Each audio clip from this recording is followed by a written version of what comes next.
As I watch the sun descending and the birds fly home to rest, in the hush when day is ending, that's the hour when I feel blessed. Smoking my pipe, smoking my pipe,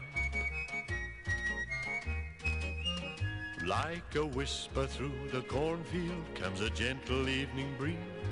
At the doorway of my cottage I recall old memories. Smoking my pipe, smoking my pipe. Those far-off places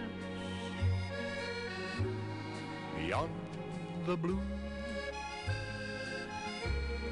familiar faces that once I knew.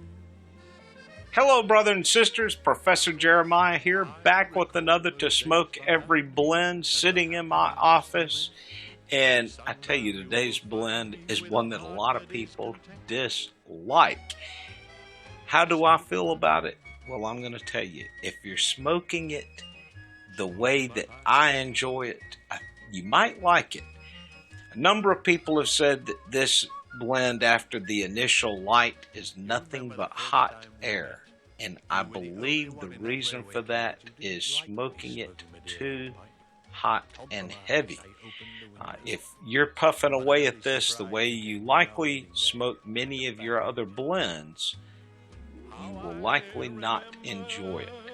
I still don't think it'll cause tongue bite. It is a very just simple blend. So what am I smoking? Well, none other than Erin Bragh Apple Crumble.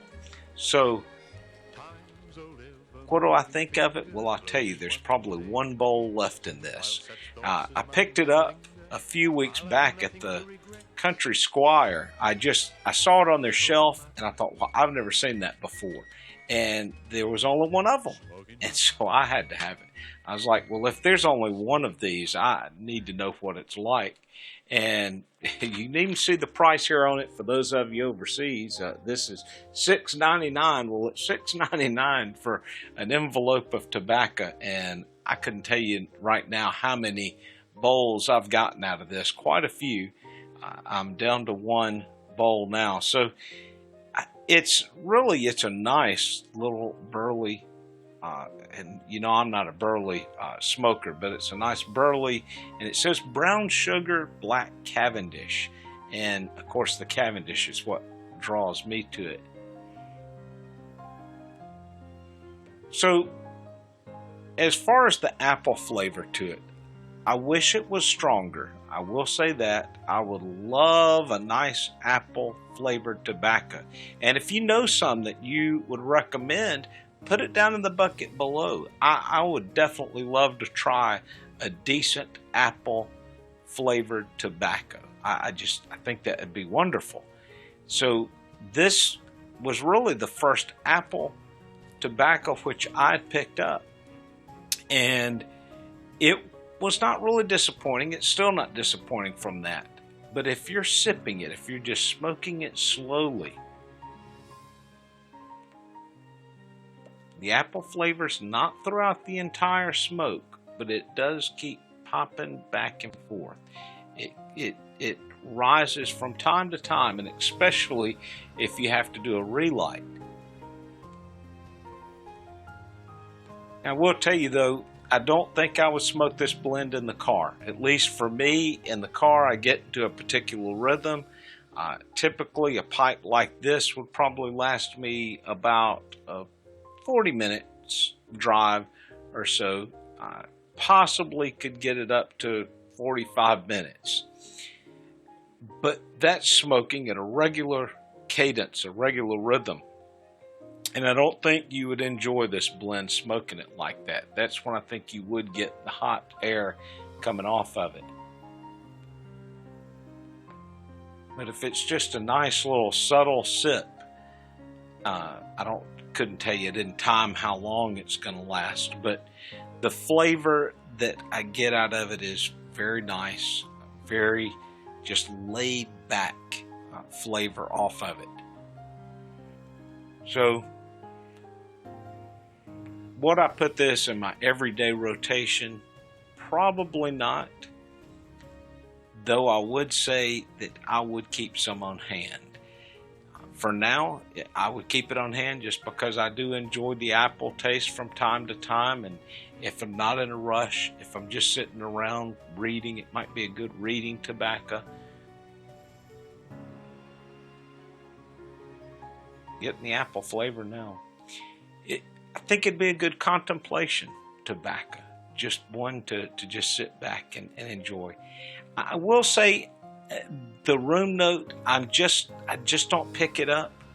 Now, a lot of times the smoker, you're not going to pick it up unless I lay down the pipe, go out of the room, and then come back in. I can sometimes pick it up. With this one, I would just say it's neutral. I'm not really getting anything of a room note, even when I've gone out and come back in. So for that, I don't know. It's not a bad aroma, but I don't really get anything. It's just a tobacco flavor that's in the air.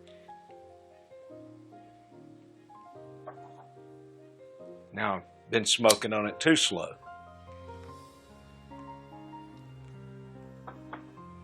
A few of us were talking about this at the brewery, and when I'm driving, I get in a rhythm, and I normally am just a one light, and I might have a secondary light right at the end of the bowl to get every ounce of the tobacco.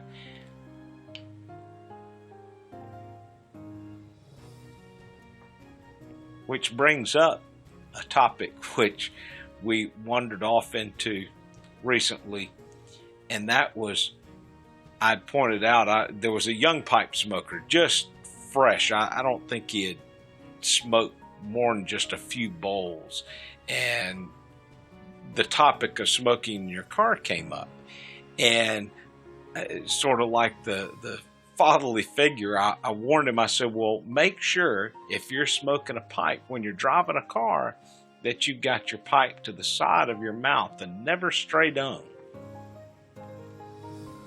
And at this, a few seasoned veterans of the briar gave me their attention. They're like, what? And I said, well, I want you to think about this. If you're tooling down the road, smoking away, and you got that pipe kind of centered, I mean, not many are going to smoke like that, but maybe you got a little bit more dead center, and you were to be in an accident, and that airbag was to go off. Let me ask you, where do you think that pipe's going to end up? So, just a random thought, but something I've thought about a number of times when I've been driving is I'm like, if I was suddenly in an accident, I don't want that pipe way over here, because that airbag goes off. I'm not worried about the pipe at that point, but I definitely don't want it ramming down my throat. So, just something to think about. Another friend at the brewery, and I might have this slightly wrong. I think he watches some of my videos, so if I'm wrong and you want to comment, you can do so down in the bucket below. When he was in law school, I think that was one of the early kind of test cases that they had, and it was for an airbag being deployed and it jamming somebody because they were smoking their pipe, and it running the pipe into their mouth. It is just an early, I believe, if I remember his story correctly, it was an early test case that they had at law school. And a lot of people, I don't think about that. But if you don't smoke in the car, some people choose not to, but for me, it makes the trip so enjoyable. I know exactly with a couple of my pipes, when I light them, I know almost exactly when they're going to go out. And if that pipe goes out before that, I'm like, I must not have packed it right, or maybe I've been nervous or something. It's like, why did I smoke this bowl that fast?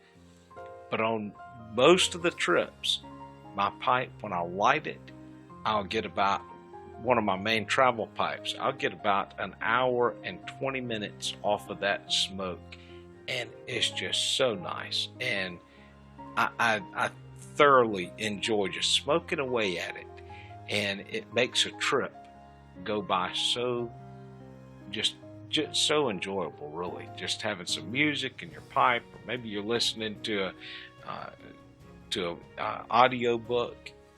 Well, this past week we had celebrated the 50th anniversary of the Bragh. Now, it originally started as a tinderbox in Brookwood Mall in Birmingham, and when the mall was kind of restructuring and trying to move the Bragh to another location in the mall that really was going to be a low traffic area, that's when they ended up making the move into an old farmhouse.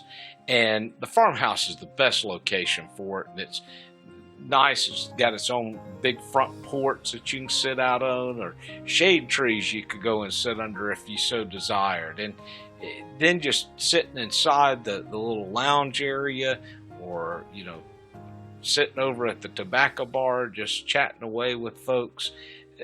A nice location, and for them to have their 50th anniversary was something.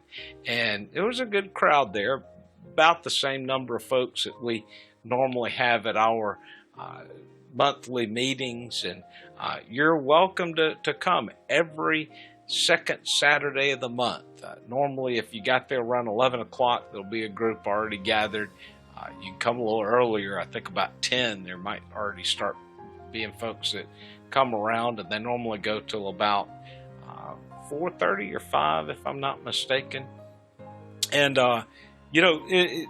Pipe Club, it's just a good group of folks. We're just sitting around chatting away about anything and everything, solving the world's problems, and everybody there is just about coming from a different walk of life, but we all have the one commonality of smoking a pipe.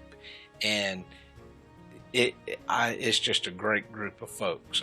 There's no club dues other than providing me with the pound of tobacco, and other than that, it's just come on in and join. And it's a wonderful opportunity just to get to know other folks and really just have a time to just wind down.